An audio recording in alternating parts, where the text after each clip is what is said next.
Your firewood isn't rotting because of rain. It's rotting because it's suffocating. Most people fix the wrong problem. They throw a tarp over everything, pat themselves on the back, and wonder why the wood is still wet come November. The tarp isn't saving your wood. In most cases, it's making things worse. There's a reason lumberjacks stack wood in a way that looks almost wrong to most people. Gaps, no tight ceiling, sometimes no cover at all on the sides, and it has nothing to do with keeping water out. The first mistake happens before you even build the stack. And if you get this wrong, nothing else really saves you. Most people stack firewood directly on the ground, flat, right on soil, maybe on grass. Sometimes on a good-looking patch they cleared 5 minutes before stacking. Feels logical, right? Solid base, easy, no extra work. But that ground is the enemy. See, soil holds moisture all the time.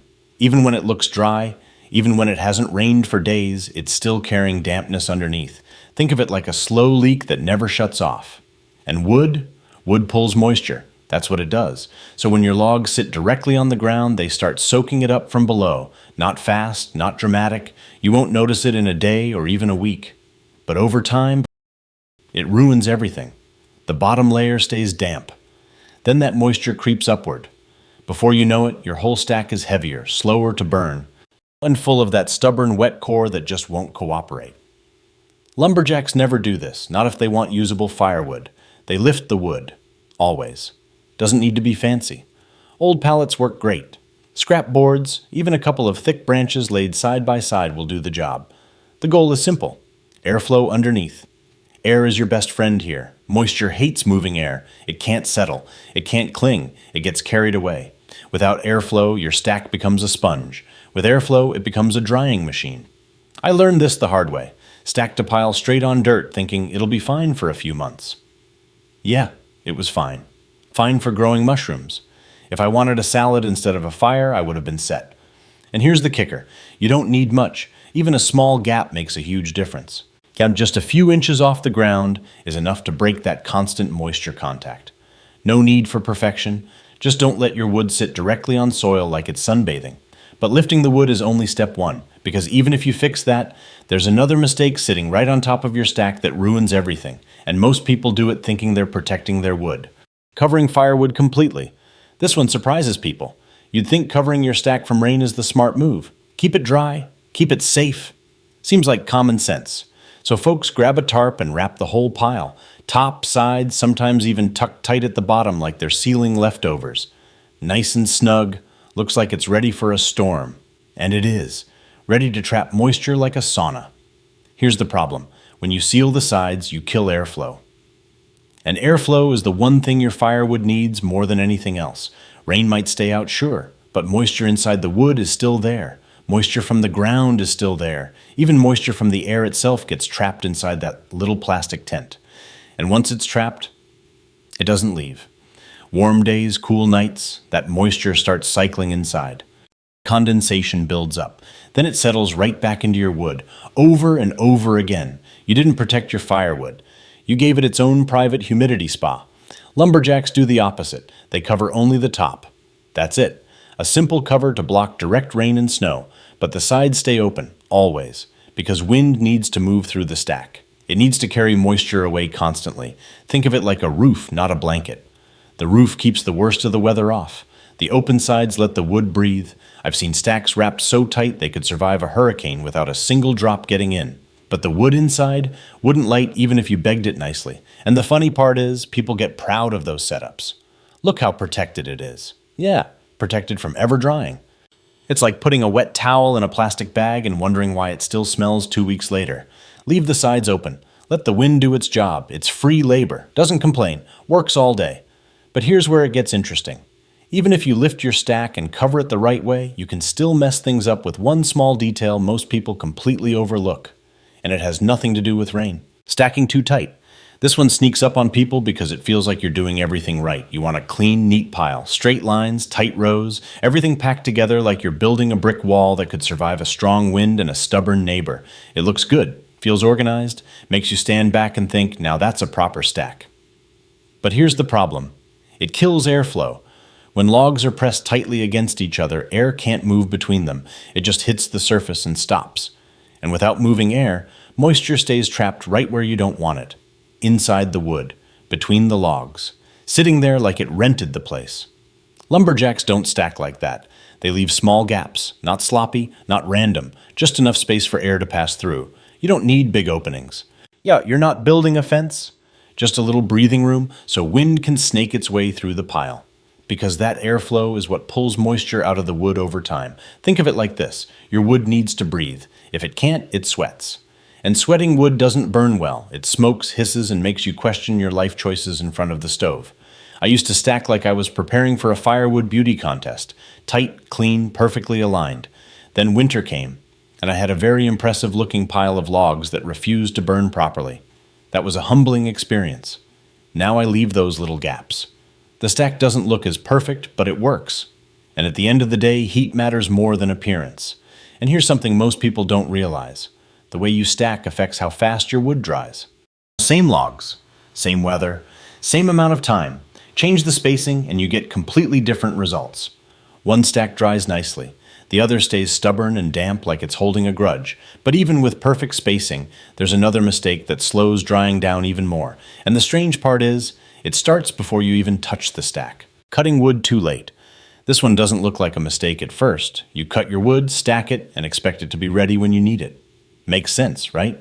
But timing matters more than people think. A lot more. If you cut your firewood too close to winter, you're already behind before you even swing the axe the second time. Freshly cut wood is full of moisture, sometimes over 50%. That means more than half of that log is basically water. That's not firewood. That's water storage with a bark jacket, and water doesn't burn. It fights you every step of the way. Lumberjacks know this, so they cut early. Spring, early summer. Sometimes even earlier if they're planning ahead. That gives the wood months to dry properly. Sun pulls moisture out. Wind carries it away. Time finishes the job. It's a slow process. But it works if you let it. If you cut late, you're trying to rush something that simply doesn't rush. No trick, no stacking method, no cover is going to fix that in a few weeks. You can stack it perfectly, lift it off the ground, cover it the right way, still won't matter. If the wood hasn't had time, it won't burn the way you want, and then people start blaming everything else. The stove isn't good. The weather's too damp. Maybe it's just bad wood. Nope, it's timing. I've tried burning fresh cut wood before, thinking I could outsmart the process. That log sat there hissing like it was personally offended I asked it to burn. Took forever to catch. Smoked like it was trying to signal airplanes flying overhead. And once it finally did burn, it barely gave any heat, just a lot of noise and disappointment. So if your firewood struggles, don't just look at how it's stacked. Ask yourself when it was cut. Because this one mistake quietly cancels out a lot of good effort, but even properly seasoned wood can still fail you. If you ignore one more detail most people don't think about, and that's where things start to get a little more interesting. Mixing wood types without thinking. This one seems harmless. Wood is wood, right? Not even close. Different types of firewood behave very differently, and if you ignore that, your fire turns into a guessing game you usually lose. Hardwoods like oak, ash, and maple are dense. They burn slower, hotter, and longer. Good for steady heat, the kind that keeps a house warm without constant babysitting. Softwoods like pine and spruce are lighter. They catch fire quickly, burn fast, and don't last nearly as long. Both are useful, but they serve different roles. Lumberjacks separate them for a reason. It's not just about burning, it's about drying too. Softwood dries faster because it's less dense. Hardwood takes longer, sometimes much longer. So when you mix them all in one stack, you create uneven results. Some logs are ready, and others are still holding moisture deep inside. From the outside, they look the same, but in the fire, they behave completely differently. You light the fire and it starts strong because the softwood catches quickly. Then it slows down because the hardwood isn't ready. Then it starts smoking because some pieces are still damp. Now you're sitting there adjusting vents, moving logs around, wondering what went wrong. Nothing went wrong in the moment. The mistake happened months earlier when everything got mixed together. It's like cooking a meal where half the ingredients are raw and half are overdone. You can't fix that once it's in the pan. I like to keep things simple. Softwood for starting fires. Gets things going fast without a fight. Hardwood for keeping the fire going. Long burn, steady heat, less effort. That way, you're in control. And not reacting to whatever the fire decides to do. Because let's be honest, Guessing with firewood usually ends with you poking the stove like it owes you money and somehow personally insulted you. Separate your wood, and suddenly things get predictable. And predictable is exactly what you want when it's cold outside. But even with the right wood and perfect timing, there's one more thing that can quietly ruin everything. And the strange part is, most people choose this mistake on purpose without even realizing it. Stacking in the wrong place. Most people pick convenience first. Close to the house, easy to grab in winter, no long walks in the cold. Makes perfect sense on paper. But that perfect spot is often the reason the wood never dries properly. Because if that area is shaded, you've got a problem. Shade slows everything down. No sun means less heat. Less heat means less evaporation. And without evaporation, moisture just sits there inside the wood like it paid rent. You might not notice it right away. The stack looks fine, feels solid. But weeks pass, then months. And the wood is still heavier than it should be. Lumberjacks don't think about convenience first. They think about drying conditions. They look for open areas. Places where the sun hits during the day. Places where wind actually moves through, not just brushes past once in a while. And sun warms the wood. Wind carries moisture away. That combination is powerful. It turns time into progress instead of wasted waiting. I've seen stacks tucked neatly behind sheds, under trees, in nice quiet shade. Looked like they belonged in a catalog. Stayed damp for months longer than they should have. Meanwhile, I've also seen rough stacks out in the open. No effort to make them pretty, just thrown up where the wind could get to them. Those dried beautifully. Not pretty, but effective. And when winter comes, effective is what matters. And here's something most people don't think about. Air movement sometimes matters more than direct sunlight. A breezy spot with partial sun can outperform a fully sunny spot with still air. Because moving air is what actually pulls moisture out of the wood. Still air just sits there. Act like a lazy coworker that shows up but does nothing. So if your wood isn't drying the way it should, don't just look at how you stacked it. Look at where it's sitting. Because location can quietly undo all your effort without you even noticing. But even if you pick the perfect spot, stack it right, and give it time, there's still one last mistake that catches people off guard. And this one fools almost everyone at least once. Assuming your wood is dry just because time passed. This one catches a lot of people. You stack your firewood, leave it alone, and wait. A few months go by, maybe a full season, and you think that should be ready by now. Seems reasonable, but time helps. It doesn't guarantee anything. Wood doesn't follow a calendar. It doesn't wake up one day and decide it's officially dry because enough days passed. Drying depends on conditions. Humidity, rain, airflow, sun, all of these change how fast moisture leaves the wood. Good conditions can dry wood in months. Bad conditions can drag it out much longer. So two stacks cut at the same time can end up completely different. One burns clean and easy, the other struggles like it just got cut yesterday. Lumberjacks don't guess. They check.